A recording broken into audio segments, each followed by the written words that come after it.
Bible quiz season 5 10ஆம் நாள் கேள்விகள்.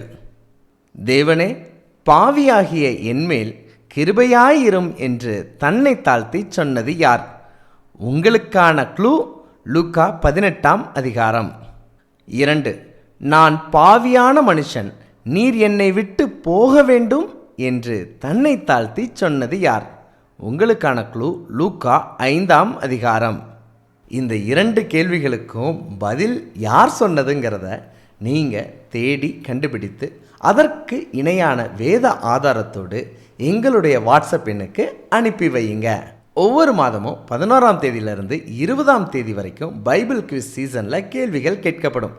அதை 22ஆம் தேதிக்குள்ளாக உங்கள் பதில்கள் அனைத்தையும் அனுப்பி வையுங்கள். நீங்கள் தொடர்ச்சியாக டிசம்பர் மாதம் வரைக்கும் பங்கு பெற்றால் உங்களுக்கு சிறந்த பரிசை கொடுப்பதற்கு நாங்கள் குழுவாக திட்டமிட்டு இருக்கிறோம். பகிர்வோம் இயேசுவை என்றும் அன்புடன் பைபிள் ஸ்கூல்.